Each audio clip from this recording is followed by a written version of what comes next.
Sudah siap? Siap. Siap. Oke, baik. Sambil saya mau mengabsen dulu, kita mulai dulu yuk. Assalamualaikum warahmatullahi wabarakatuh. Waalaikumsalam. Waalaikumsalam warahmatullahi wabarakatuh. Akhirnya berjumpa kembali ya. 1 minggu. Tidak terasa sudah masuk, tiba-tiba udah mau Jumat lagi kan? Oke. Sehat? Gimana kabarnya? Alhamdulillah. Luar biasa. Alhamdulillah Ya. baik, Bu. Oke. Ada yang sakit? Ada yang sakit? Alhamdulillah, Bu, baik, Bu. Enggak ya? Tidak ya? Alhamdulillah tidak ada yang sakit, Bu. Oke, alhamdulillah. Jadi memang jaga kesehatan. Ini lagi kurang bagus ininya ya kondisinya. Jadi udah sekali terserang sejenis flu, ya kita menganggapnya flu ya. Sejenis flu, jadi memang harus jaga kesehatan. Oke. Seperti yang saya sampaikan tadi, saya sambil saya mau absen.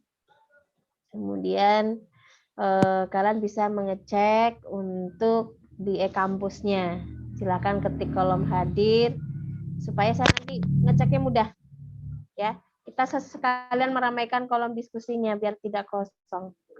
Walaupun saya nanti ada beberapa yang nanti mau saya share. Tadi saya sudah menyampaikan satu pertanyaan, tapi itu harusnya nanti. Tapi tidak apa-apa, sudah saya share duluan.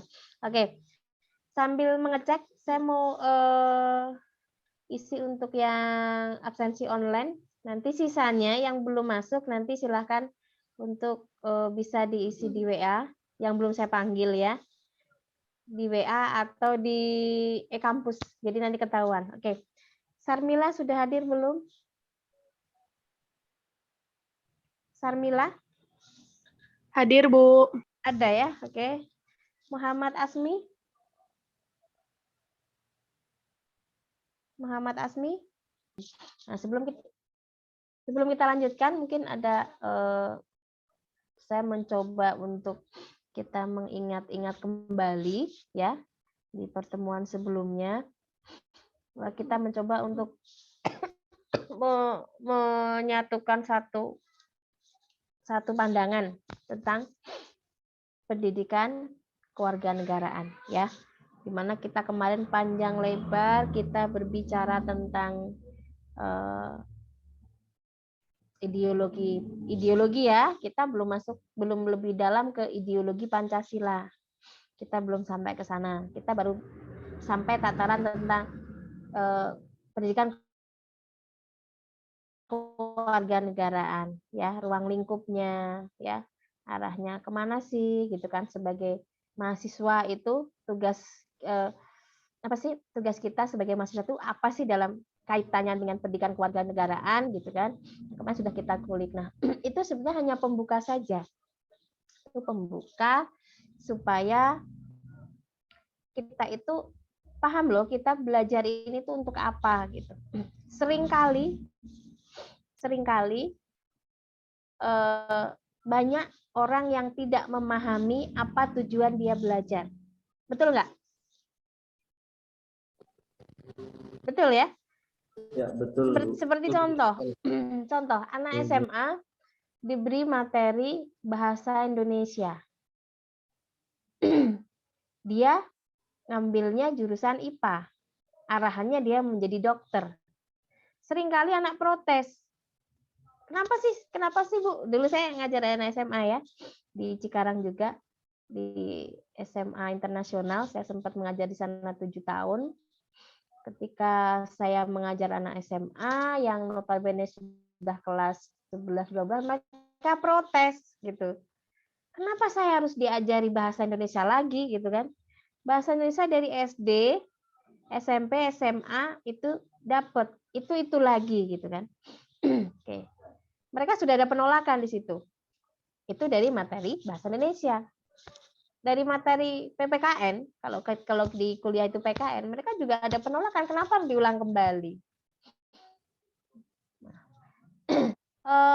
Mata pelajaran umum, kenapa kok itu disampaikan kembali di dunia pendidikan? Nah, mereka kurang memahami, kurang membutuhkannya di situ. Jadi itu alasan kenapa kok di awal saya mencoba untuk menggiring kita untuk mencari satu apa ya? Satu pemikiran gitu kan. Untuk apa sih kita belajar tentang pendidikan kewarganegaraan? Ya. Jadi kita balik lagi bahwa penting sekali bagi mahasiswa untuk memahami.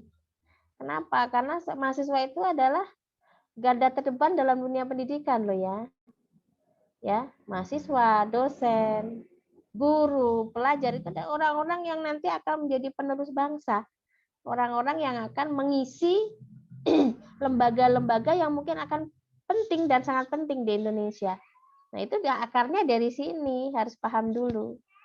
Kalau mahasiswa sudah paham, sudah melaksanakan, sudah menaati, mencintai, sudah masuk ke dalam diri hati masing-masing, itu nanti secara perilaku itu akan berubah secara pelan-pelan. Nah, itu butuh proses, makanya kita belajar tentang ini.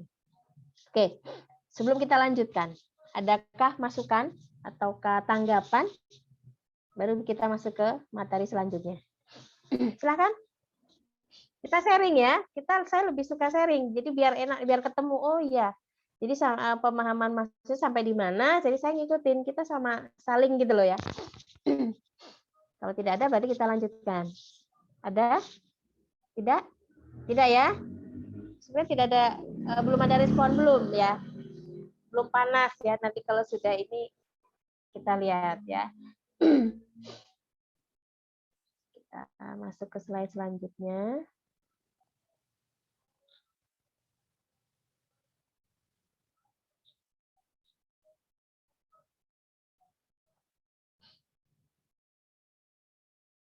Oke.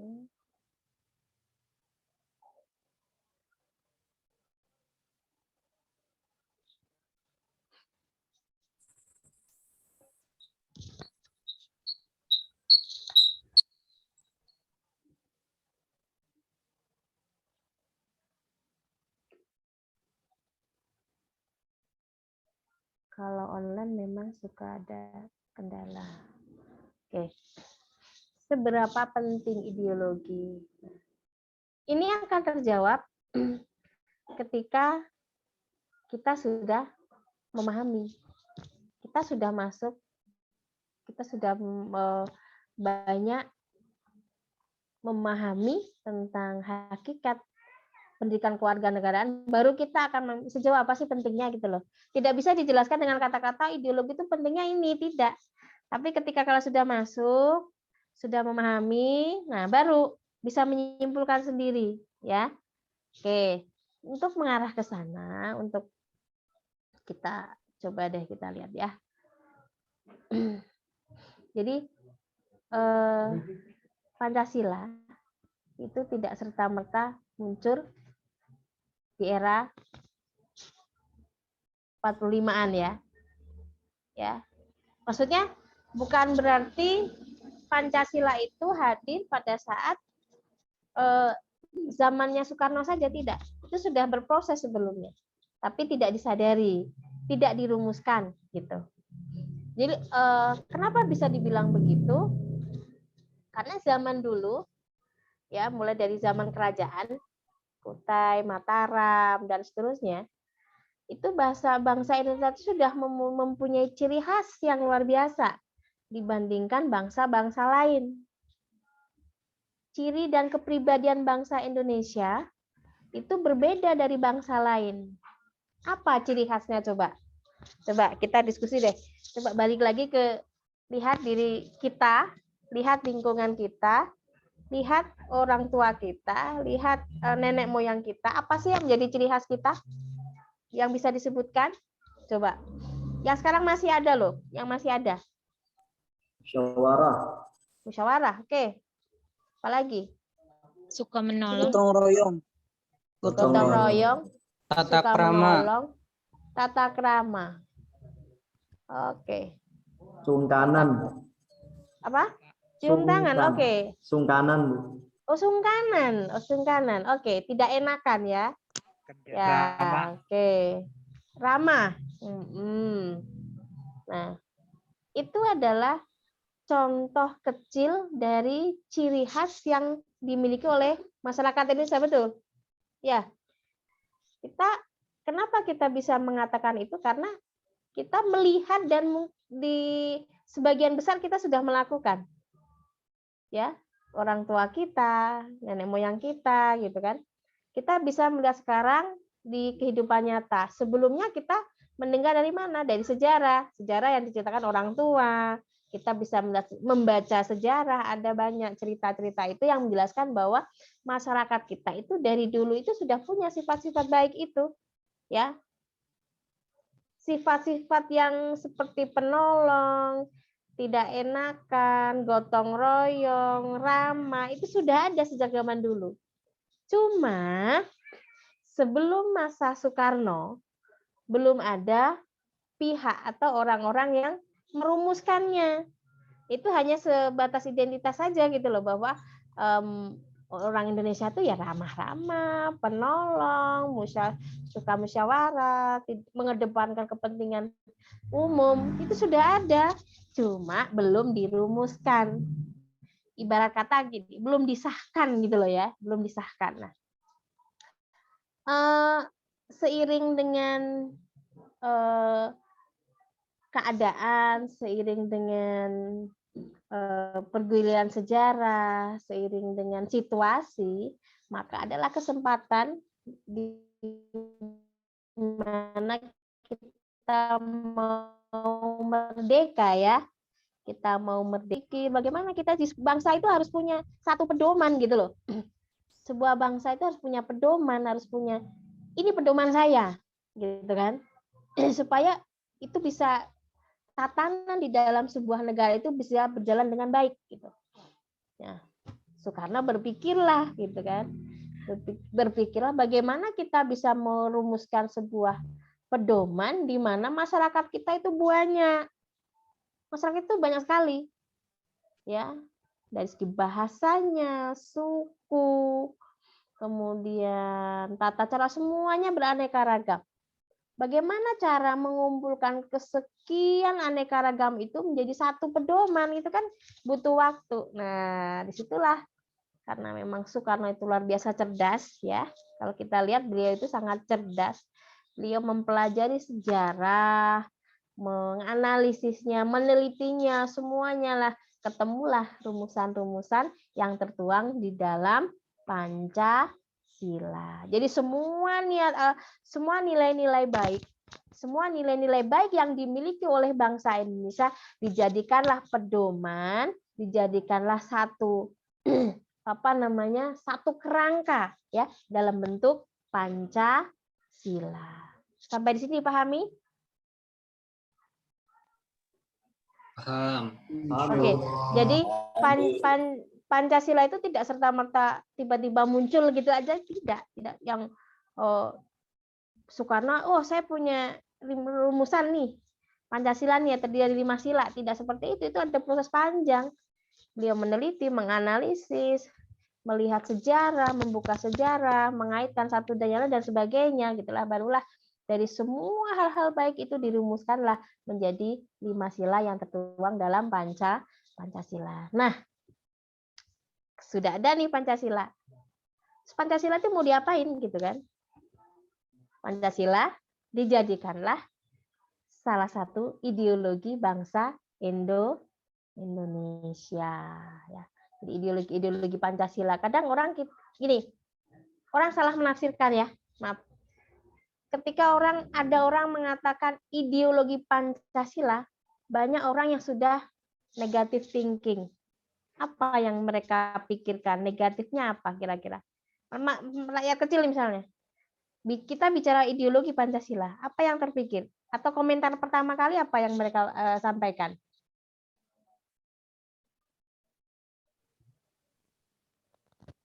Apa? Coba.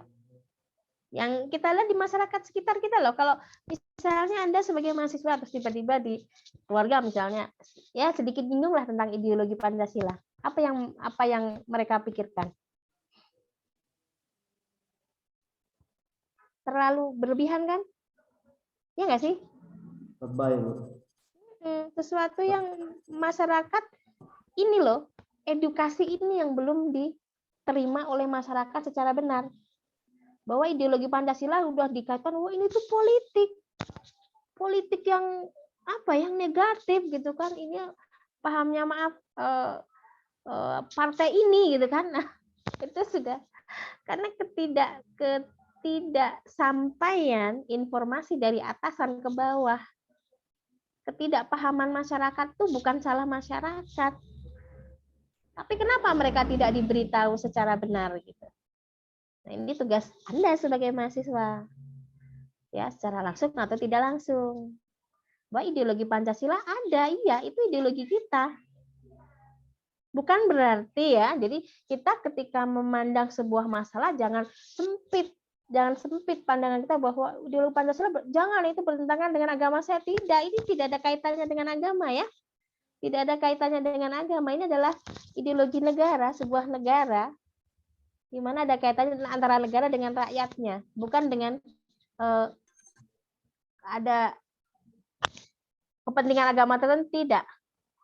Karena pada saat di dalam Pancasila kepentingan agama kita sudah dirangkum dengan baik, ya. Nah, jadi balik lagi ke tadi bahwa ketidakpahaman masyarakat itu bukan salah masyarakat, tetapi ketidakmampuan mereka para atasan ya, pemerintah untuk menyampaikan dengan benar bahwa ideologi Pancasila itu ya harus dimiliki oleh semua masyarakat Indonesia. Semua masyarakat harus paham, ya, harus paham itu. Bukan sesuatu yang dilebih-lebihkan karena salah negatif tinggi, sudah salah pemahaman gitu kan. Nah, ideologi Pancasila itu seperti apa ya? Kita lihat nanti kita sambil kita masuk ke sana, ideologi Pancasila seperti apa? Sila-sila yang ada di dalam Indonesia, sila pertama, sila kedua, ya, sila ketiga, sila keempat, sila kelima itu adalah sila-sila di dalam Pancasila yang mengandung banyak sekali nilai-nilai atau norma yang memang berlaku dalam masyarakat kita. Sekarang kita lihat di sini ya, ada pendapat dari Soekarno yang saya kutip. Arus sejarah juga telah memperlihatkan dengan sangat nyata bahwa semua bangsa memerlukan suatu konsep dan cita-cita.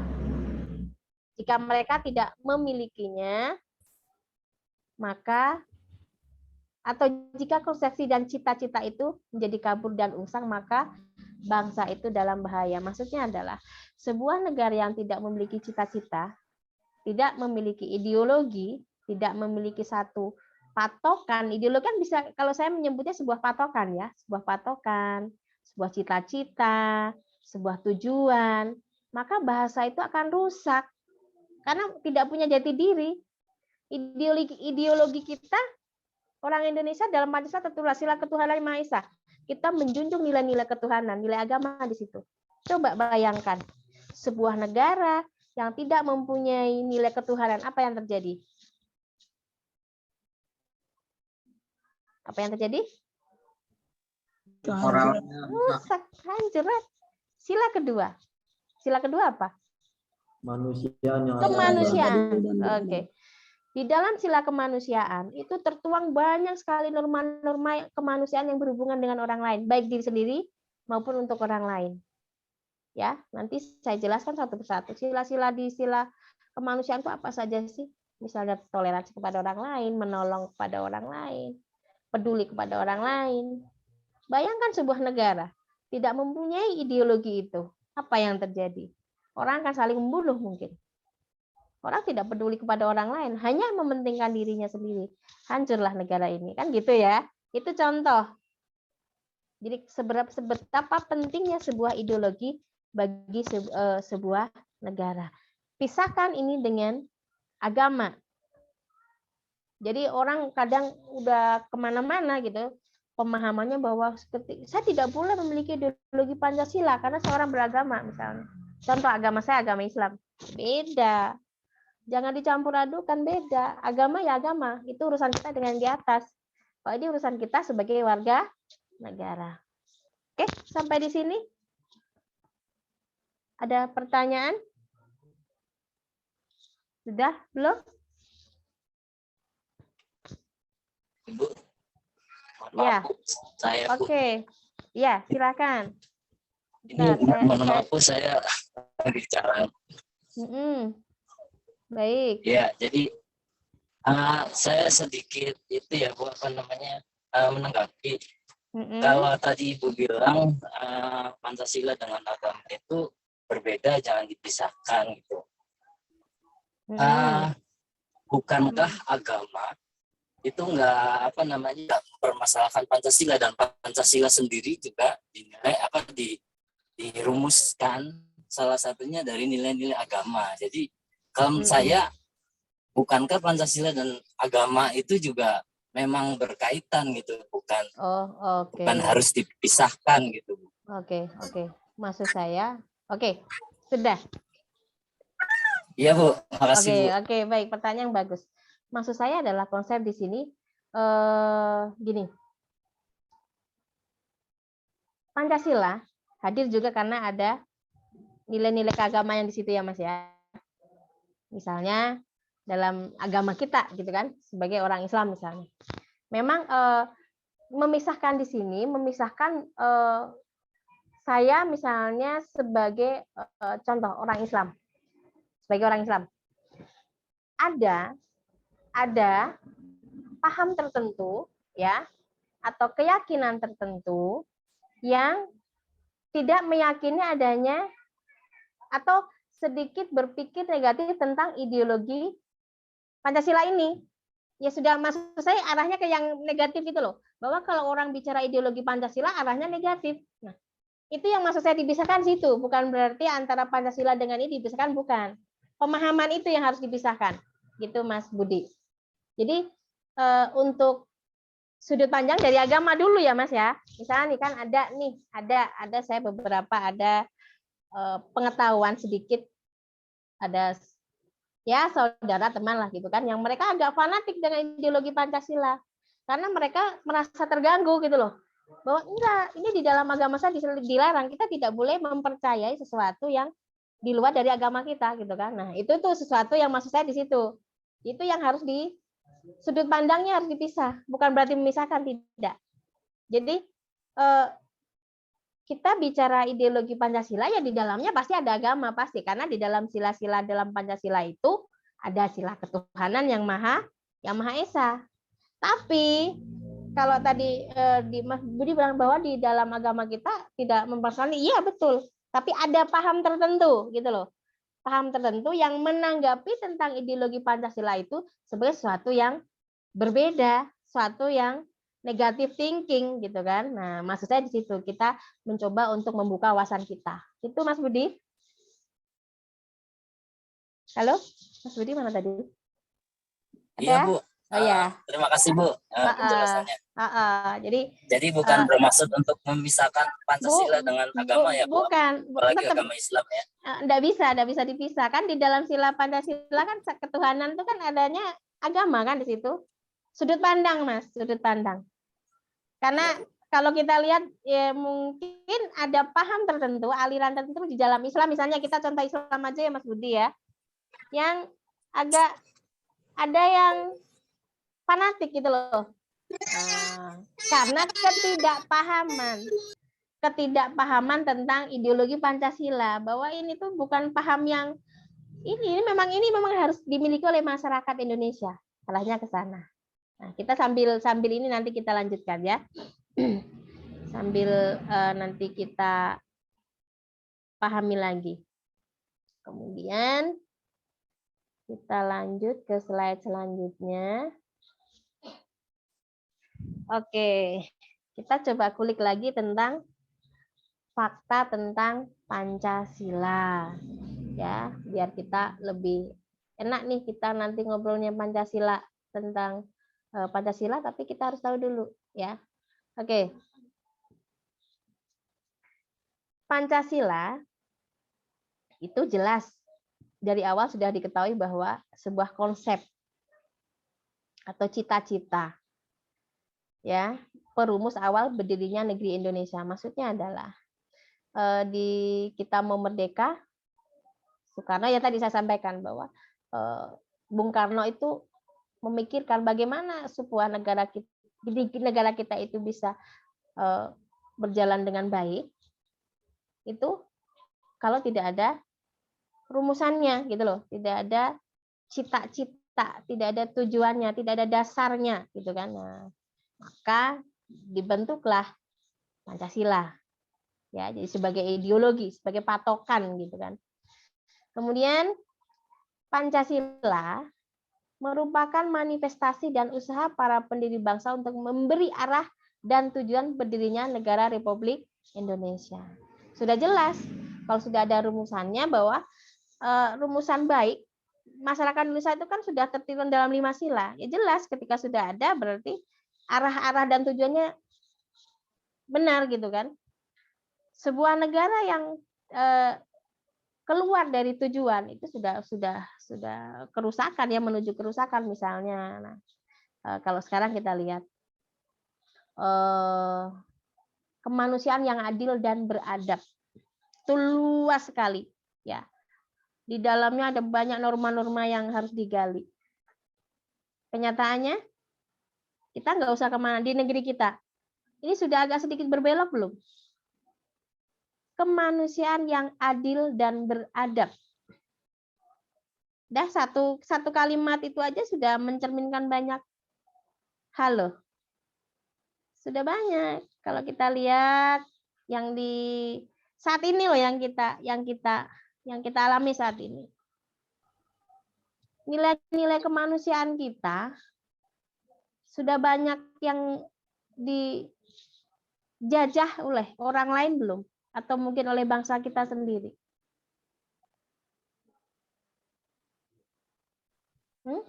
Banyak, Bu. Banyak. Ya itu contoh. Contohnya seperti apa misalnya? Hal Kasus kecil? KKB, Bu, Oh iya, betul. yang di Papua. Betul sekali. Yang baru saja terjadi. Di mana di situ manusia sudah apa ya? Tidak dianggap secara yang menjadi korban ya, terutama ya. Kita sudut pandangnya korban ya. Itu mereka tidak dibunuh dengan sangat kejam itu. Ya. Dengan sangat kejam. Walaupun ada sebab akibat dari itu ya. Ada sebabnya kenapa mereka seperti itu. Baik secara langsung atau tidak langsung. Nah, itu salah satu contoh. Kalau kita bicara arahnya ke Papua itu ada banyak nilai permasalahan politik yang luar biasa di sana yang rumit gitu kan. Hanya mereka-mereka aja yang berkecimpung di dalamnya yang tahu betul seperti apa. Kalau kita hanya masyarakat melihat dari sisi yang ditampilkan di media sosial saja, padahal walaupun begitu kita bisa menilai loh ya, kita sebagai seorang orang yang di bidang pendidikan gitu kan, apa sih mereka kok bisa seperti itu? Seperti apa bentuk pemberontakan mereka? Sekuat apa pemberontakan mereka? Itu pasti ada sebab akibatnya. Yang akhirnya mengarah ke pelanggaran-pelanggaran kemanusiaan. Nah, oke, itu contoh. Kemudian yang ketiga. Jadi Pancasila itu sebagai dasar instrumen dari kristalisasi cita-cita dan jawaban konkret seluruh pejuang kemerdekaan bahwa seluruh rakyat Indonesia benar-benar menginginkan kedaulatan yang utuh, tujuan,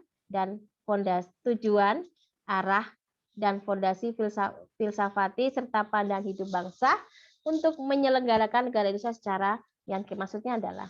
Jadi Pancasila itu sebagai cara masyarakat Indonesia untuk kristalisasi cita-cita, untuk menyatukan satu cita-cita, ya, yang dicita-citakan oleh pejuang kemerdekaan bahwa Indonesia itu harus bersatu, Indonesia itu harus jadi negara yang utuh, harus mempunyai pandangan hidup yang benar, gitu kan, agar bisa tetap bertahan di dalam pemerintahan.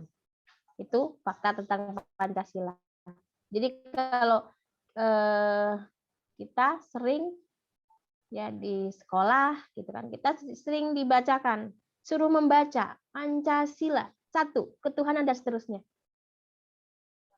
Kalau saya dulu hanya memandangnya dulu ya waktu saya masih kecil itu adalah sesuatu yang harus saya hafalkan. Ya nggak sih? Tanpa saya memahami apa makna di balik itu. Karena belum paham. Tataran SMP belum paham juga, hanya sebatas menghafal. SMA juga masih sebatas menghafal. Kebutuhan menghafal aja gitu kan. Ketika kuliah barulah saya memahami pelan-pelan. Ternyata memang Pancasila itu penting, harus dijaga, harus tetap diperjuangkan keutuhannya. Ya, yang tidak boleh direnggut oleh pihak-pihak lain, digantikan oleh pihak-pihak lain, ya. Seperti itu. Oke. Kita lanjut.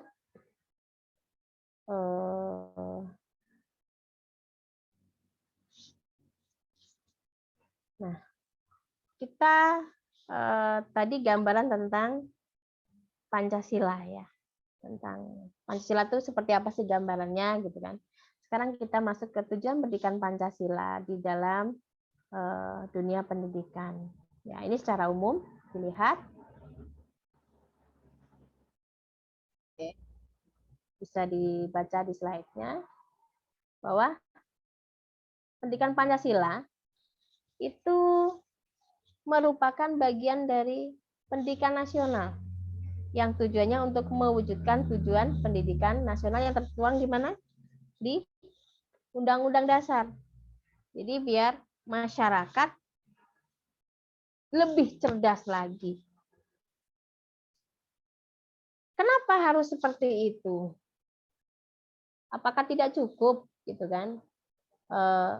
Materi-materi misalnya yang dituangkan misalnya di dalam perkuliahan, apakah tidak cukup materi yang dituangkan di SD, SMP, SMA? Kenapa harus dimunculkan kembali di dalam perkuliahan? Belum. Ya. Anak pelajar SD, SMP, SMA mereka hanya cukup sampai tahap memahami.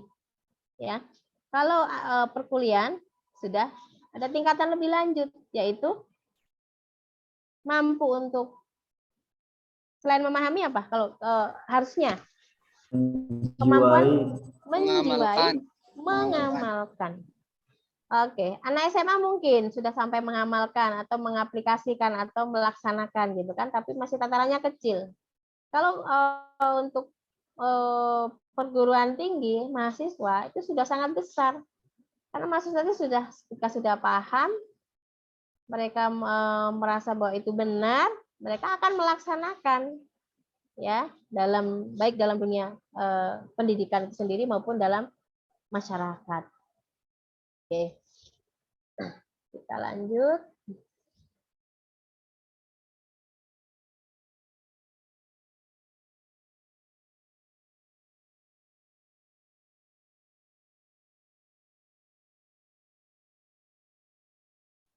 Tujuan penyelenggaraan pendidikan Pancasila di perguruan tinggi. Kita lihat tujuan umumnya ya.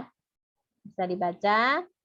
Nah, yang pertama, memperkuat Pancasila sebagai dasar falsafah negara dan ideologi bangsa melalui revitalisasi nilai dasar Pancasila sebagai norma dasar kehidupan bermasyarakat. Kemudian, memberikan pemahaman dan penghayatan atas jiwa-jiwa dan nilai dasar dalam Pancasila di dalam mahasiswa. Mempersiapkan mahasiswa agar mampu menganalisis dan mencari solusi ketika ada permasalahan yang terkait dengan masyarakat, bangsa, dan negara. Kemudian yang terakhir adalah membentuk sikap mental mahasiswa yang mampu mengapresiasi nilai-nilai ketuhanan, kemanusiaan, kecintaan pada tanah air, dan semuanya yang tertuang dalam nilai Pancasila.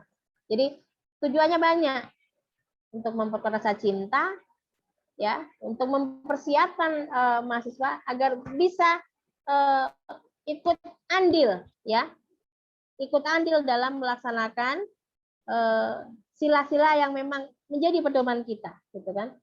Kemudian membentuk sikap mental mahasiswa supaya bisa mengapresiasi. Apresiasi itu berarti sudah bukan tahap memahami lagi, tapi sudah bisa melaksanakan, sudah bisa mengaplikasikan dalam kehidupan sehari-hari. Ini nanti materi bisa dibaca. Kita lihat. Nah, di dalam apa namanya? Di dalam pendidikan kewarganegaraan apa sih yang biasanya dibahas, gitu kan? Saya merangkum menjadi 4 aja. Nah, nanti bisa ketika ada perluasan silakan dimasukkan sendiri. Yang dibahas itu tentang kewarganegaraan. Kemudian tentang etika, tentang norma hukum, tentang kepribadian. Ini ruang lingkup ya, ruang lingkup. Oke, kalau di dalam kewarganegaraan apa sih yang dibahas nanti di dalam pendidikan kewarganegaraan? Itu banyak. Contohnya, salah satunya tentang hak dan kewajiban sebagai warga negara. Hak kita apa sih sebagai warga negara? Hak hidup, ya, hak mengeluarkan pendapat, misalnya hak untuk bersosialisasi dan sebagainya, itu banyak. Kemudian kewajiban. Nah, selain membahas tentang aturan hak di dalam pendidikan kewargaan juga diatur tentang kewajiban sebagai warga negara. Seperti apa? Kewajiban untuk misalnya membela negara, ya kan? Kemudian apalagi kewajiban untuk menjaga budaya dan seterusnya. Itu contoh. Nah, sekarang lihat untuk selanjutnya tentang etika. Di dalam pendidikan kewarganegaraan juga dibahas tentang etika. Bagaimana etika berperilaku dalam masyarakat yang secara umum dilaksanakan. Etika berbicara, etika misalnya berperilaku, etika dalam menyampaikan pendapat, semua ada etika, ada aturannya. Kemudian di dalam pendidikan kewarganegaraan itu juga mengulik tentang norma hukum yang berlaku di dalam masyarakat. Ya, bagaimana masyarakat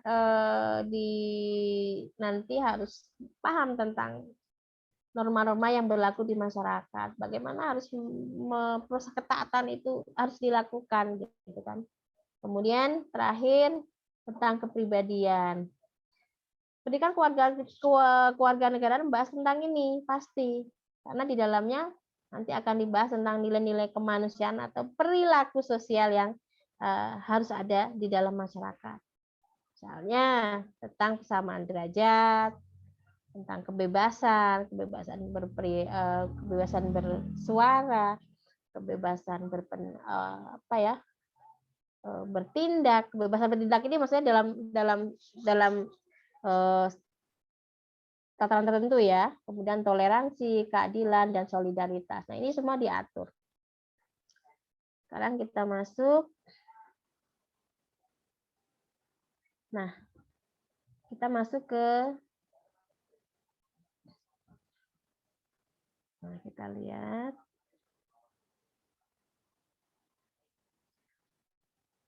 Tujuannya apa sih? Gitu kan, dari kita capek, kita belajar, kita membahas tentang pendidikan kewarganegaraan. Tujuan yang ingin dibentuk itu siapa? Yang pertama, membentuk sikap dan perilaku sebagai warga negara yang senantiasa mengamalkan nilai-nilai kemanusiaan dan keadilan dalam kehidupan. Jadi dengan adanya mata kuliah ini diharapkan bisa membentuk sikap dan perilaku mahasiswa menjadi lebih baik. Ya, nilai-nilai dalam Pancasila 5 sila itu diterapkan dengan baik di dalam masyarakat. Setidaknya minimal mereka melaksanakan dalam kehidupan tataran terkecil, dalam kehidupan keluarga dulu nih. Sudah bisa melan dalam keluarga, lebih meluas ke masyarakat, barulah ke negara. Oke.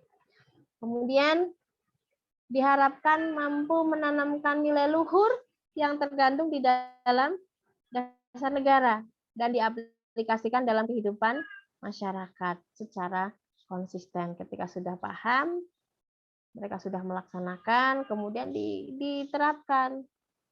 Ya, misalnya mahasiswa yang tadinya cuek, ketika bertemu ada orang maaf, misalnya ada orang jatuh, harusnya itu sudah ada kesadaran tersendiri untuk menolong.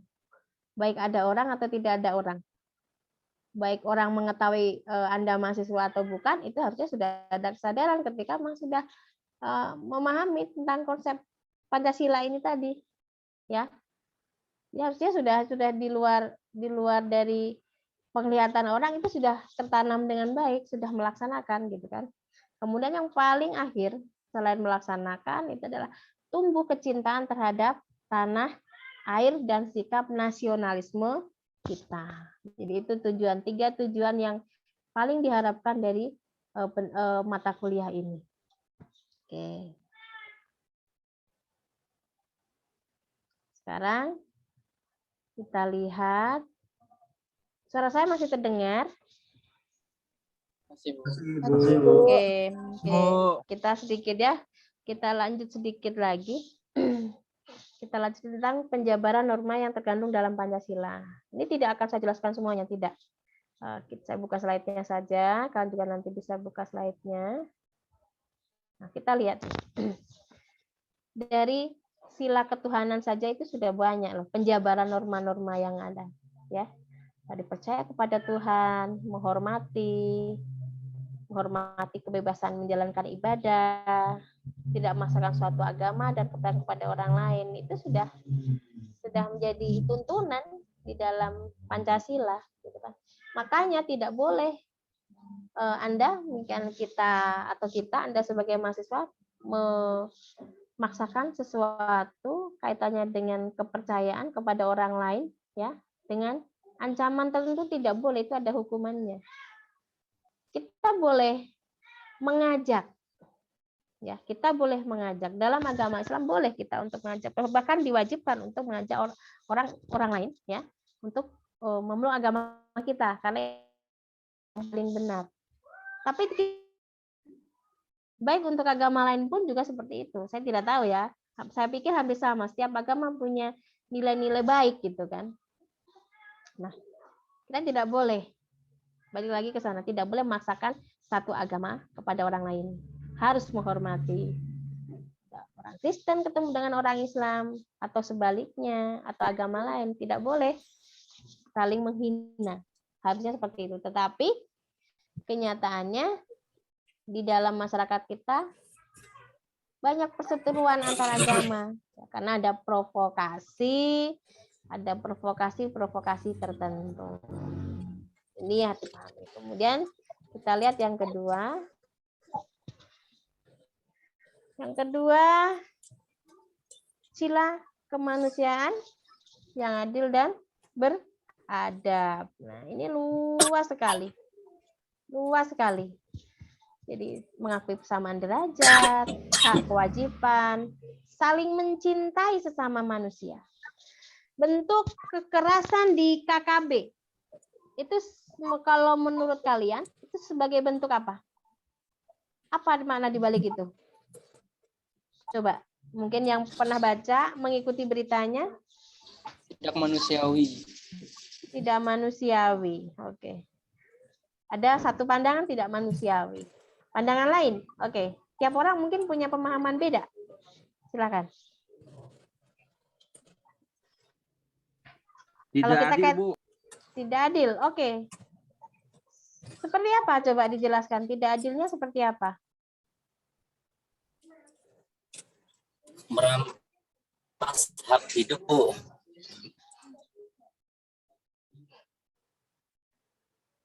Tidak adilnya? Mungkin dia benci sama pemerintah, cuma yang kena warga negaranya gitu. Oke. Baik. Karena ada kecewaan di situ, tapi dia mengecualikan kemanusiaan, rasa kemanusiaannya. Ya. Jadi ada masalah di balik itu. Oke. Banyak yang bisa kita ambil dari kasus KKB, banyak sekali. Ya, ada kekecewaan sebagai manusia. Awalnya mungkin seperti itu. Kekecewaan sebagai manusia yang tidak diperlakukan dengan baik, yang akhirnya justru dia membuat kesalahan yang sama. Ya. Dia kecewa sebagai manusia tidak diperlakukan dengan baik oleh pemerintah mungkin. Tapi pada akhirnya karena kekecewaan itu berakhirlah sesuatu yang justru merugikan orang lain. Ya. Rasa-rasa kemanusiaan yang harusnya ada di dalam diri dia itu hilang karena kekecewaan tadi dan seterusnya. Itu imbasnya luar biasa. Semena-mena, ya. Tidak menjunjung tinggi nilai kemanusiaan juga ada. Oke, kita balik lagi ke topik. Nah, sila kemanusiaan bisa kalian lihat di sini ada berapa itu? Ada banyak ya. Itu hanya contoh kecil. Itu bisa dijabarkan lebih luas lagi. Bahwa diatur di dalam Pancasila itu diatur loh. Tentang kemanusiaan itu sangat diatur, semuanya diatur. Hampir semuanya sudah tertuang. Ya, tentang melakukan kegiatan kemanusiaan, tidak boleh semena-mena orang lain, menjunjung tinggi nilai kemanusiaan. Semarah apapun kita kepada orang lain, kita harus tetap menjunjung tinggi nilai kemanusiaan bahwa kita adalah makhluk siapa? Kita makhluk sosial. Ya. Oke, semua orang punya hak yang sama di dalam masyarakat. Oke, kemudian kita masuk ke, coba kita lihat sila ketiga. Oke, Persatuan Indonesia. Di sini juga diatur tentang menampakkan persatuan dan kesatuan, kepentingan keselamatan bangsa di atas kepentingan pribadi atau golongan. Jadi persatuan itu harga mati di dalam Pancasila. Kenapa? Supaya kita tidak terpecah belah gitu loh. Kalau kita mementingkan kepentingan pribadi, habis semuanya. Orang maju semua dengan kepentingan masing-masing gitu kan. Nah, sebagai sebuah negara tidak bisa seperti itu. Rakyatnya itu harus menjunjung tinggi nilai persatuan. Kemudian rela berkorban untuk kepentingan bangsa dan negara. Di situ juga diatur. Jadi kalau kita sebagai warga Indonesia, Anda sebagai mahasiswa jangan rela bangsa Anda diinjak-injak oleh bangsa lain, dihina-hina oleh bangsa lain. Kita tidak boleh membiarkan. Kemudian kita di situ dijelaskan tentang cita tanah air dan bangsa. Kemudian bangga sebagai bangsa Indonesia dan bertanah air Indonesia. Kita sebagai bangsa Indonesia harus bangga.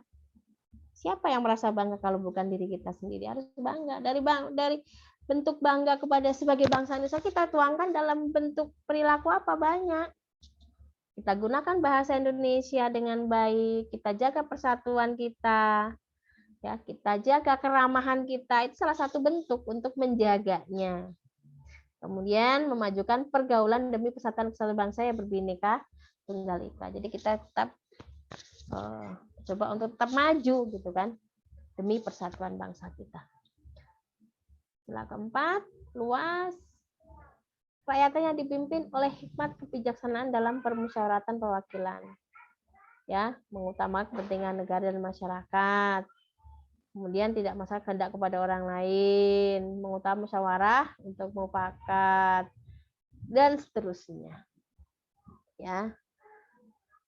Kemudian kalau di sini kita konteksnya bahwa kita sudah terbiasa loh bermusyawarah. Ketika ada satu masalah, itu dari dulu sudah ada. Sebelum adanya Pancasila sudah ada. Makanya cerdas sekali Soekarno mengambil nilai keempat ini, sila keempat ini, bahwa segala sesuatu yang kita lakukan itu harus dimusyawarahkan. Itu ciri khas orang Indonesia. Jadi jangan ketika ada sesuatu masalah langsung main gepruk aja, main tembak aja, jangan. Tetap dipermasalahkan. Dimusyawarahkan. Salah satu bentuk peradilan di Indonesia itu salah satu bentuk musyawarah, ya kan? Walaupun ada musyawarah untuk memutuskan gitu kan, ada proses musyawarah di situ. Mereka para hakim bermusyawarah untuk memutuskan terdakwa benar atau salah dan sebagainya. Ya, kita dari tataran terkecil sampai tataran tertinggi kita sudah melaksanakan. Kemudian kita lihat yang terakhir, keadilan sosial bagi seluruh rakyat Indonesia. Seperti apa? sebagai kita sebagai masyarakat, Anda sebagai mahasiswa, cobalah untuk bersikap adil. Dari mana? Dari keluarga dulu. Adillah sebagai seorang ayah, adillah sebagai seorang ibu, adillah sebagai seorang tua. Ajarkan kepada anak-anak kita tentang adil. Makna adil yang sebenarnya itu seperti apa? Adil itu kan mendapatkan segala sesuatu secara sesuai porsinya kan? Tanamkan itu dari diri kita, keluarga kita, kemudian kepada orang lain. Menjaga keseimbangan antara hak dan kewajiban. Ya, hormati hak-hak orang lain. Memberi pertolongan kepada orang lain. Tidak boros, hidup mewah dan sebagainya. Luas. Jadi ternyata sila keadilan aja itu sangat luas, norma-norma yang memang ada di dalamnya. Nah, ini adalah gambaran tentang materi kita hari ini. Ya. Jadi gambaran saja tadi, gambaran saja supaya kita memahami bahwa di dalam Pancasila itu luar biasa loh, yang tertuang di dalamnya itu luar biasa. Nilai-nilai itu yang bisa membuat kita menjadi sebuah bangsa yang lebih punya ciri khas gitu, berbudaya, bangsa yang berbeda dari bangsa lain. Oke, baik. Itu tadi gambarannya. Materi nanti bisa diunduh di e-kampus. Nah, sekarang silakan untuk menanggapi ketika ada yang perlu ditanggapi. Kita bahas bersama. Sekiranya ada yang memang harus kita sampaikan. Oke, silakan.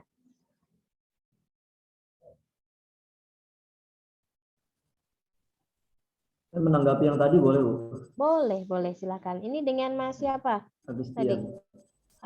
Mas Agustian. Oke, silakan Mas Agustian. Iya, yang mengenai tadi Mas Budi bilang, ya saya memang sependapat dengan Mas Budi ya. Artinya bahwa Pancasila itu memang tidak bisa lepas dari yang namanya nilai-nilai agama. Itu juga sebaliknya, nilai-nilai agama justru terkandung di dalam nilai-nilai Pancasila juga begitu. Ini kan juga kemarin pembahasannya sempat viral ya di TV yang akhirnya Sujiwo Tejo itu ya berpendapat. Ya saya setuju juga dengan beliau bahwa aspek agama itu dengan Pancasila sudah menjadi satu gitu, tidak bisa dipisahkan. Ya, betul. Tapi saya sendiri juga paham penjelasan Ibu, maksudnya bukan memisahkan antara Pancasila dengan agama ya. Maksudnya itu lebih kepada menjelaskan bahwa memang di sana ada kelompok orang-orang yang boleh dibilang ekstrim gitu ya, sehingga menjadikan Pancasila itu sebagai tandingan hukum agama begitu. Makanya Ibu tadi sudah menjelaskan ya, mungkin maksudnya seperti itu. Kalau bicara tentang agama ya sebenarnya memang kita sudah ada nilai-nilai Pancasila juga di dalam agama kita begitu. Kalau bicara Pancasila juga agama juga terkandung di dalam Pancasila tersebut. Jadi sebenarnya nggak ada yang nggak ada yang dipertentangkan gitu kalau menurut saya begitu. Iya, betul Mas Agustian. Mungkin tadi mungkin saya sudah menjelaskan tadi ya, memang ada yang saya bahas di sini tadi adalah tentang paham tertentu tadi gitu kan. Ada beberapa orang yang menganggap bahwa Pancasila itu sebagai suatu tandingan gitu, suatu hal yang berbahaya. Secara umum orang memahaminya, ada beberapa orang yang memahaminya seperti itu. Bahwa itu bukan sesuatu yang berbahaya, ini harus dimiliki oleh bangsa Indonesia, bahwa kita harus punya ideologi itu gitu kan, mulai dari sila pertama, karena itu sebut tuntutan kita mau bermasyarakat, ini loh aturan saya gitu loh, saya tidak boleh loh membunuh orang dengan sembarangan karena itu tertuang dalam sila-sila Pancasila. Saya tidak boleh loh misalnya menghina orang lain karena itu udah ada di dalam Pancasila, tidak boleh gitu kan. Nah, bagus tadi tanggapannya bahwa memang tidak bisa dipisahkan karena di dalam Pancasila itu ada nilai agama, di dalam agama itu juga tertuang nilai-nilai norma-norma yang memang diatur dalam Pancasila gitu kan. Nah, tadi sudah clear ya, lebih ke sudut pandang tertentu tadi. Ketika memang ada orang yang berpikiran masih kolot bahwa ideologi Pancasila itu sesuatu yang membahayakan, sesuatu yang bertentangan dengan agama, itu salah. Gitu loh maksudnya gitu. Itu salah. Bukan seperti itu. Justru kita harus tahu. Kalau kita nggak tahu, nanti kita semena-mena dong kepada orang lain. Ya nggak? Suka-suka kita hidup, ya kan? Wah, ternyata saya salah, ya nggak boleh mengamalkan seperti ini, karena di dalam Pancasila itu kita nggak boleh, gitu kan? Kita nggak boleh, misalnya kita nih tidak melakukan perbuatan yang merugikan kepentingan umum. Kita suka-suka aja menggunakan fasilitas umum untuk kepentingan kita, yang itu akhirnya orang lain tidak bisa menggunakan. Itu salah satu bentuk perilaku yang bertentangan dengan sila kelima, gitu kan? Nah, itu contohnya. Oke, bagus Mas Alfian, Mas Budi juga bagus tadi ininya. Jadi, Ibu boleh saya ini lagi nggak, Bu? Oh ya, boleh. Boleh. Mas siapa ini tadi? Budi, Bu. Mas Budi mana? Budi. Mas Budi sebentar, saya cari. Oke, Mas Budi. Ya, lanjut Mas Budi. Iya, saya tertarik dengan bahasan Pancasila dan agama itu, Bu. Jadi implikasi kita belajar Pancasila itu kan salah satunya untuk memperbaiki akhlak kita ya, atau perbuatan kita gitu, sehingga menjadi baik gitu kan. Iya, iya. Dan itu ya semuanya begitu ya, di Pancasila itu mengharapkan semua warga negaranya itu jadi lebih baik lah dari sisi perbuatan, dari sisi apapun gitu kan. Iya, sama di agama juga mengajarkan seperti itu, agama pun mengajarkan hal yang sama. Tapi kalau agama sendiri meminta seseorang berbuat baik, berakhlak baik itu harus berlandaskan agama. Kalau agama Islam berarti dia harus diniatkan perbuatan baiknya itu karena Allah gitu. Ketika seseorang yang ketika karena ini kan sama ya Bu ya, implikasinya harus sama gitu kan. Ketika orang ternyata dia terlalu dalam memahami Pancasilanya tanpa memahami agama, padahal dia agamanya misalnya Islam, tapi dia terlalu dalam memahami Pancasilanya, dia akan melakukan perbuatan itu semata-mata karena Pancasilanya. Jadi nilai-nilai agamanya atau harusnya perbuatan itu diganjari dengan pahala itu tidak ada kalau dari sisi agamanya. Makanya banyak dari orang tua mungkin gitu kan mengajarkan anak-anaknya itu nilai-nilai agama. Padahal nilai Pancasila atau kewarganegaraan sendiri pun sebenarnya mengajarkan yang sama. Saya jadi lebih agak jauh lagi ketika seseorang lebih jauh mendalami Pancasila tanpa mendalami agama, itu nanti bisa juga negara kita ini negara yang hanya Pancasilanya saja gitu. Beberapa waktu lalu ada isu-isu tentang di pendidikan itu kan pengen menghapus pelajaran agama, dan ini kan sangat berbahaya kalau seandainya pelajaran agama itu dihapus gitu. Meskipun karakter baik, orang berbuat baik itu bisa diambil dari pelajaran Pancasila atau PPKN gitu. Jadi saya lebih condong kita boleh gitu memahami Pancasila sebagai warga negara Indonesia gitu kan. Tetapi kita juga orang yang beragama tetap berlandaskan agama ketika melakukan perbuatan-perbuatan baik gitu kan, biar agar di sisi agama atau di sisi kita sebagai orang Islam itu ya berpahala. Kalau kita niatnya hanya saya memahami Pancasila kemudian saya mengaplikasikan Pancasila karena diharuskan atau karena diwajibkan, maka ya sudah, dia cuman punya akhlak baik saja tanpa punya keimanan mungkin ya kalau di sisi agama gitu kan. Mungkin itu Bu, saya menarik gitu untuk membahas ini. Terima kasih ya Bu. Oke, baik, terima kasih. Oke, Mas Budi, bagus sekali, tajam sekali ya pendapatnya. Betul sekali bahwa kita tidak tadi disampaikan bahwa kalau kita hanya melakukan suatu perbuatan berlandaskan Pancasila saja, maka itu nanti akan arahnya sudah berbeda, gitu ya, Mas Budi ya, arahnya ke sana ya.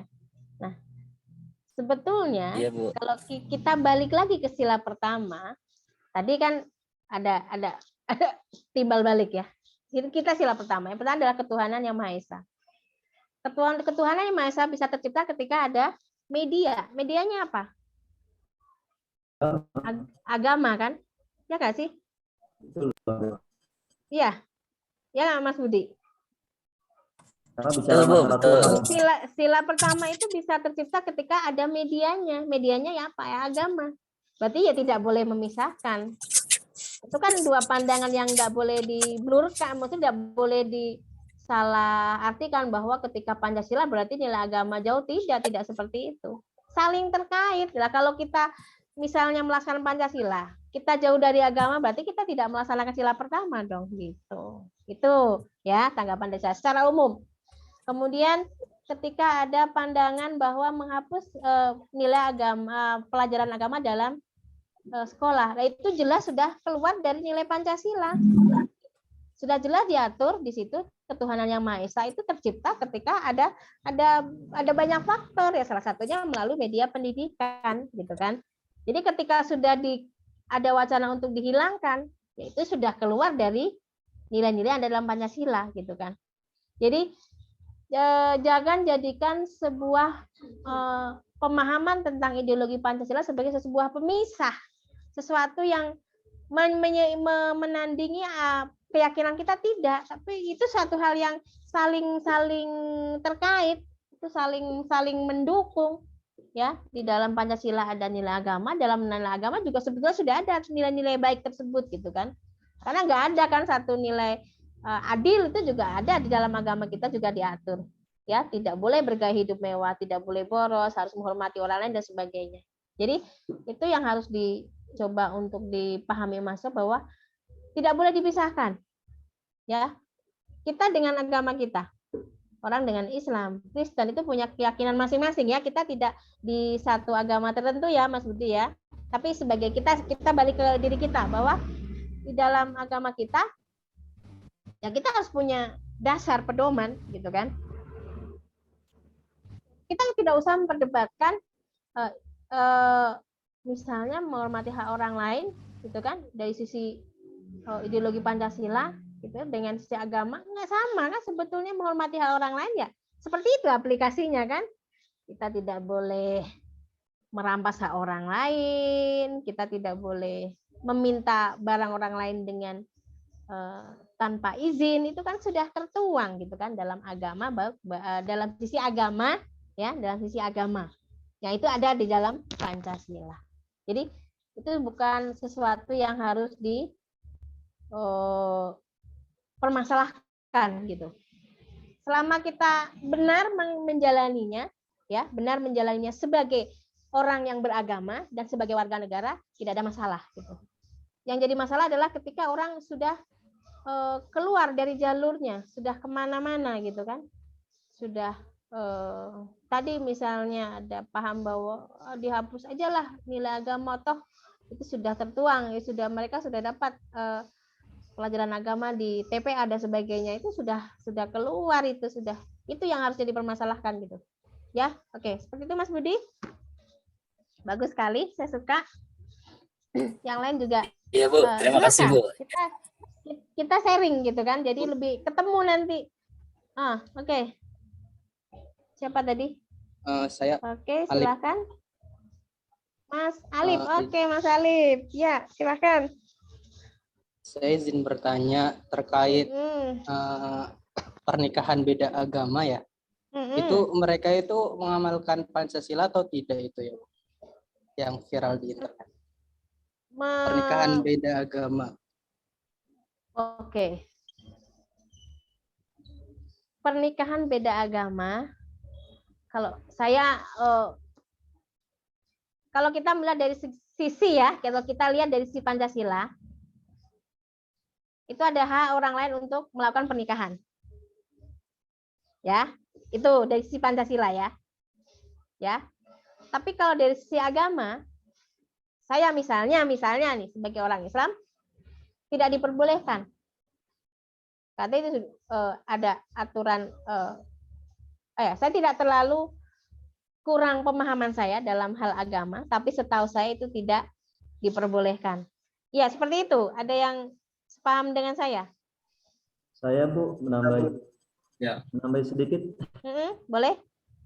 Kalau dari sudut pandang agama ya, kalau menurut saya pernikahan sepemahaman saya ya, pernikahan lain agama itu di dalam agama Islam sendiri nggak masalah ya. Yang penting yang non muslimnya itu pihak wanitanya, bukan pihak prianya. Artinya yang non muslim itu wanitanya, tapi laki-lakinya suaminya itu Islam. Oh gitu. Ya itu nggak masalah, dengan harapan ya tentunya dengan banyak pertimbangan bahwa si suaminya nanti bisa mengajari si istrinya itu untuk mempelajari Islam, sehingga akhirnya tertarik dengan Islam, kemudian masuk dalam Islam. Itu kan juga bagian dari dakwah. Tapi kalau sebaliknya, maka ini perlu lebih banyak pertimbangan, karena kalau suaminya yang non muslim terus istrinya yang Islam, ya dikhawatirkan justru istrinya nanti akan ikut ke agama suaminya yang non muslim, akhirnya jadi murtad. Nah itu yang mungkin perlu diwanti-wanti kalau yang Islamnya adalah pihak wanitanya gitu. Jadi kalau menurut saya nggak masalah. Kalau dilihat dari sudut pandang Pancasila ya mungkin masuk ke persatuan Indonesia ya, biar bersatu gitu. Kemudian keadilan sosial bagi seluruh rakyat Indonesia itu kan juga merupakan keadilan ya, keadilan dalam bersosialisasi kita, jadi tidak menutup diri gitu kan untuk bisa berdakwah ke agama yang lain gitu. Mungkin itu pendapat saya. Oke, Mas Agustian. Semua orang boleh berpendapat ya, karena kita punya keyakinan masing-masing ya. Oke. Mungkin ada beberapa yang pro kontra ya Mas Agustian terkait hal ini ya, karena memang ada yang tidak menyetujui ketika ada perbedaan agama, ada paham tertentu yang seperti itu. Ada yang memang membolehkan dengan syarat dan ketentuan yang tadi ya berlaku ya secara ini. Nah, kalau itu balik lagi ke agama ya, balik lagi ke agama. Nah, kalau untuk beberapa hal tidak bisa dijadikan sesuatu yang harus satu paham, tidak bisa. Karena ada beberapa, kalau sudah kaitannya dengan satu yang agama, sesuatu yang sensitif, sesuatu yang pokok, itu mungkin agak sedikit bukan keluar ya. Ada pengecualian di dalam penerapan dalam Pancasila. Kayak tadi misalnya pernikahan beda agama. Kalau secara ini di Indonesia mungkin ada nggak yang melakukan pernikahan beda agama? Banyak. Yang tercatat di KUA banyak. Artis-artis itu Bang. Oke, tercatat di KUA. Ada berapa Mas Alif? Ada Mas Alif? Ada banyak. Kalau di KUA kurang tahu Bu, tapi saya lihat data sekitar ada 1.400-an di Semarang. Oke, ada 1.400. Berarti memang diperbolehkan. Ya, diperbolehkan dengan alasan tertentu. Tapi kalau untuk agama mungkin selain Mas Agustian, mungkin Mas Budi bisa menanggapi, sepertinya yang pengetahuan agama lebih dari saya gitu kan. Karena memang saya masih proses belajar gitu kan dalam untuk hal-hal yang sifatnya ini. Oke, silakan Mas Budi mungkin bisa membantu menambahkan. Oh ya, oke. Saya ingin menanggapi tanggapan Mas Agus tentang ini, pernikahan berbeda agama yang boleh ya Mas Agus. Silakan. Ya kalau menurut saya juga bukan menurut pribadi sih, berdasarkan yang saya bahwa menikah dalam perbedaan agama itu tidak sah dalam Islam. Ya karena itu masuknya zina, karena kalau misalkan nih seorang laki-lakinya Islam, lalu seorang perempuannya agama lain gitu ya, ya itu masuknya zina nanti kalau menikah. Karena syarat menikah dalam Islam itu laki-laki Islam dan perempuan Islam.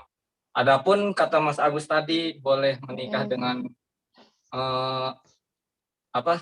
yang berbeda agama itu, kalau yang saya dengar, saya memang pernah baca bahwa boleh menikah dengan ahli kitab dari kalangan perempuan. Mungkin begitu, Bu. Saya ingin bertanya, boleh, Bu? Oke, silahkan. Ini bertanya ke siapa ini? Ke Ibu. Oke, silahkan. Ya. Saya bisa jawab, saya jawab. Kalau Kalau tidak, saya tanyakan. Kita dituntut untuk memilih satu pilihan dari dua pilihan ya, Bu. Misalkan pemerintah kita memiliki ideologi atau pemikiran yang menyimpang. Lalu ada negara lain yang menginvasi gitu, Bu. Nah, di sisi kita harus bela negara, tapi dalam sila ke berapa tadi ya? Ya pokoknya itulah, harus membela keadilan dan kebenaran. Nah, kita kan jadi dituntut dua pilihan gitu. Antara negara dan bela kebenaran dan keadilan. Contoh kasusnya ya seperti ini, seperti Ukraina dan Rusia lah kita ambil. Nah, lalu gimana, Bu? Kita bela negara atau kita bela negara lain yang menginvasi? Pertanyaannya bagus. Pemerintah kita itu pemikirannya menyimpang gitu. Oke, bisa dijelaskan menyimpangnya seperti apa?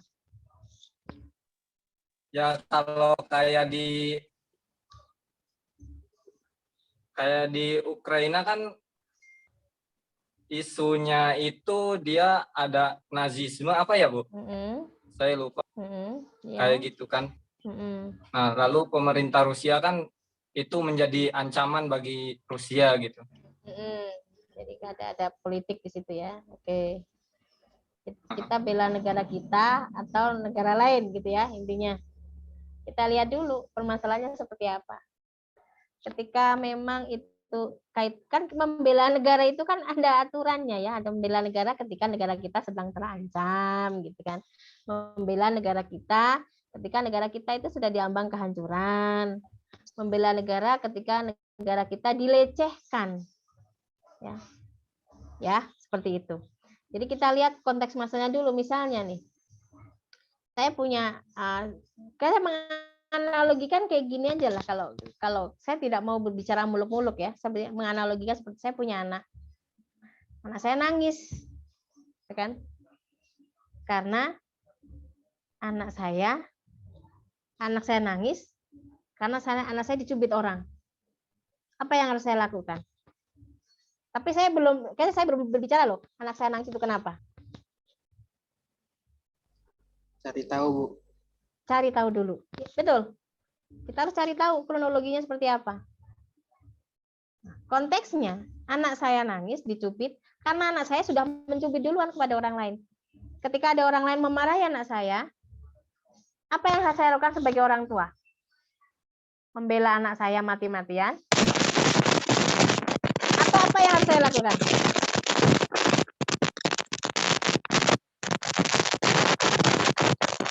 Oke, bentar. Oke. Jadi, ketika kita melakukan sesuatu, kita harus di posisi yang lihat dulu posisinya seperti apa ya. Maaf, ini suaranya agak ada ini ya. Ada sedikit. Nah, kayak gangguan sedikit. Jadi kita lihat dulu titik permasalahannya seperti apa, Mas Sony ya. Jadi kalau kita membela negara kita ketika dalam ada beberapa hal yang memang harus kita lihat dulu. Bukan berarti kita salah, kita bela, tidak. Seperti misalnya anak saya dimarahin orang. Saya pasang badan gitu kan, secara logika sebagai orang tua harus pasang badan dong. Anak saya dimarahin gitu kan. Saya balik maki-maki, ya tidak seperti itu. Hidup kan kita punya aturan-aturan yang harus kita lewati. Kita cari dulu kronologinya seperti apa. Kita pahami betul masalahnya, baru kita bisa bertindak gitu, Mas Sony. Ya kita ya seperti itu aja gitu loh, gak usah kita kalau ini terlalu ini ya Mas Sony ya. Bagus loh, pertanyaan itu bagus. Cuma kalau saya masukan ketika kita melihat sesuatu walaupun ini ideologi ya, sebuah Pancasila gitu kan, kita lihat dulu titik permasalahannya seperti apa. Perlu nggak dibela? di posisi benar nggak gitu kan? Kenapa kalau tidak, kenapa kita harus terlibat begitu jauh? Gitu kan? Sesuai porsinya gitu loh. Sebagai warga negara kita siap di depan, kita siap sebagai warga negara membela negara kita ketika memang itu memang harus untuk dilakukan gitu. Kalau saya seperti itu. Jadi lebih mudah aja, kita lebih ininya aja gitu kan. Kalau memang negara kita sudah diambang kehancuran, kita maju ya udah ayo kita maju gitu kan. Gitu kan. Titik permasalahan seperti itu. Oke. Kita masih ada berapa menit ya? Atau sudah selesai harusnya? Sudah selesai, Ibu. Udah selesai ya. Oh, mohon maaf ya. Tidak berasa. Ibu. 8. Oke, baik. Kita Ibu mohon maaf Bu, saya sedikit saja Bu. Oke. Yuk. Saya menanggapi dari pernyataannya Kang Agustian tadi. Saya nggak sependapat kalau seandainya pernikahan beda agama itu dibolehkan gitu kan. Kalau memang tujuannya untuk berdakwah atau untuk merekrut orang-orang non-Islam masuk ke Islam, itu mungkin tidak harus dinikahkan terlebih dahulu gitu. Jadi sebelum nikah itu ya sudah didakwai saja, setelah masuk Islam baru dinikahi. Kalau misalkan langsung dinikahi, itu nanti kan ada hukum-hukum Islam nanti yang dilanggar, seperti dalam keluarga gitu kan, suami istri itu harus berbuat seperti apa gitu kan, hubungan biologis segala macam itu kan terlarang dalam agama. Kalau misalnya itu belum satu agama gitu. Intinya saya jangan sampai nanti pendapat-pendapat yang seperti ini dipahami sama teman-teman atau semua orang yang belum paham betul, akhirnya wah ini ada ada yang membolehkan nih gitu. Pembelokan ya. Ada yang membolehkan nikah beda agama. Ini jangan sampai terjadi. Jangan sampai terjadi. Oke, baik. Saya boleh menanggapi nggak Bu? Oke, silakan. Terakhir boleh ya, boleh Mas Agustian. Iya. Sebenarnya yang tadi saya jelaskan itu mungkin global ya, maksudnya, tapi alhamdulillah sudah dijelaskan lebih terperinci oleh Mas Woni. Jadi memang yang saya maksud itu artinya diperbolehkan kita menikah dengan ahli kitab, entah itu dari kalangan Nasrani atau Yahudi, tapi kalau Hindu atau yang lainnya itu tidak boleh. Berdasarkan nas dari Al-Quran surat Al-Maidah ayat 5, di situ dijelaskan bahwa kita boleh menikah wal muhsanatu minal ladzina utul kitab min qablikum. Nah, di situ jelas bahwa diperbolehkan, tapi sifatnya diperbolehkan, artinya bukan wajib, bukan sunnah. Itu sudah nas syar'i ya. Kita nggak bisa bantah, tapi ada catatan penting memang oleh para ulama, diberikan catatan penting bahwa ketika laki-laki muslim menikah dengan wanita ahli kitab, maka pernikahannya nggak boleh di gereja, jelas. Kemudian nanti ketika punya anak, anaknya pun tidak bisa diberikan pilihan. Kamu mau masuk agama mana, papa atau mama? Enggak. Otomatis anaknya langsung ikut agama ayahnya, yaitu agama Islam. Begitu itu keterangan dari Syekh Atiyah Muhammad Salim, wallahu ta'ala alam, itu menurut pandangan saya gitu. Jadi artinya tetap ada batasan-batasan, tapi kita tidak bisa menolak nas syar'i, jadi kita nggak bisa menafikan itu gitu. Oke, baik Mas Agustian dan Mas Budi ya. Karena memang ini harus ada pendalaman lebih ini lagi ya terkait dengan agama, dan itu memang perlu, kita sebagai manusia juga perlu mencari gitu kan kebenarannya seperti apa. Nah, itu kayaknya topik itu kiranya kita cut ya. Kita selesaikan, kita kembalikan lagi ke diri kita kembalikan, karena Anda mahasiswa berarti sudah bisa berpikir, sudah bisa mencari, sudah bisa yang benar itu seperti apa gitu kan. Saya bilang tadi saya tidak begitu memahami, masih dangkal gitu. Kalau dalam masalah agama saya masih dangkal, tapi setidaknya ada beberapa hal yang saya ketahui walaupun secara dasar saya kurang begitu menguasai, karena orang tuh dengan porsi masing-masing ya. Misalnya tadi kayak Mas Agustian, Mas Budi memang mendalami, jadi memang kuat dasarnya gitu loh. Kalau saya orang Islam, saya tahu itu, tapi saya kurang mendalami gitu loh. Jadi masih tahap ke sana. Tapi yang mau saya luruskan adalah masih polemik antara boleh tidak tadi ya Mas Budi dan Mas Agustian, silakan untuk dicari. Yang lain juga boleh untuk sharing gitu kan. Tapi keluar dari ini kalau kita bahas lebih lanjut kayaknya agak keluar dari urgensi dari atau tujuan dari mata kuliah kita ya. Kita ke sana. Oke. Baik, untuk hari ini mungkin saya pikir cukup ya. Luar biasa, walaupun masih agak menggantung sebetulnya. Pembahasan masih agak menggantung, tapi kita sudah kelewat setengah jam ya. Kita pergi aja sampai 7:30. Saya dengan Bu Listian kemarin di WA. Anak-anak minta setengah 7 sampai 7:30. Oke, ternyata kita sampai pukul 8. Oke. Mohon maaf atas ketidaktepatan waktu. Mungkin nanti bisa diingatkan ya. Bisa diingatkan Bu, misalnya ini sudah kelewat lama, silakan untuk diingatkan biar kita sama-sama evaluasi gitu kan. Mohon maaf, Bu. Saya suka ketika sudah ya. Oke. Untuk jadwal, mohon maaf, untuk jadwal yang terupdate itu bukan 1 jam, Bu, tapi 1,5 jam. Jadi kalau mulai 6:30 itu selesai sampai jam 8. Oh gitu, oke. Iya. Berarti nanti Bang Riko, Bang Riko boleh deh. Bang Riko tolong di-share jadwal terupdate. Oke, berarti kita tidak menyalahi aturan ya. Oke ya. Enggak, Bu. Oke, baik. Selesai jam 8. Ya, luar biasa kelas ini. Saya jadi banyak belajar juga bahwa banyak hal yang kita bisa pelajari dari orang lain ya.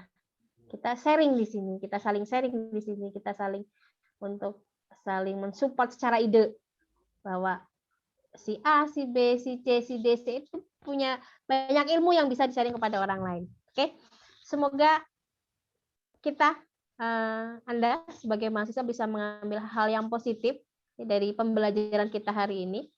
Ketika ada sesuatu yang kok tidak sesuai ya, tidak sepaham, silakan untuk dicari ya. Tugas mahasiswa adalah mencari, silakan untuk dicari, dibaca kembali referensinya. Ketika sudah masih belum ketemu, silakan untuk berdiskusi. Boleh berdiskusi dengan saya via WA, boleh, sangat terbuka saya ya, sangat terbuka. Silakan berdiskusi dengan saya bisa WA ataupun di grup kelas kita ya. Jadi mahasiswa itu bukan orang yang menutup diri dengan ilmunya sendiri, tapi terbuka dengan ilmu orang lain. Ketika ada masukan dari orang lain, jangan anggap itu sesuatu yang membahayakan dirimu sendiri. Tidak. Itu adalah suatu jalan untuk membuka dirimu terbuka dengan ilmu dari orang lain. Jadi kesempatan untuk maju bahkan ya, seperti itu. Oke, untuk hari ini saya pikir cukup. Ketika ada sesuatu yang tidak tuntas atau tidak sesuatu yang belum dipahami, saya mohon maaf. Semoga bermanfaat. Bertemu lagi pekan depan ya. Ya, Bu. Bertemu lagi pekan depan. Insya Allah nanti di sela-sela ini saya akan ada forum diskusi. Silakan cek di e-kampus. Ya, mungkin ada pertanyaan dari saya, silakan untuk ditanggapi. Terima kasih. Assalamualaikum warahmatullahi wabarakatuh. Waalaikumsalam warahmatullahi wabarakatuh. Terima kasih, Bu. Sama-sama, selamat malam. Selamat istirahat. Juga, Bu. Ya.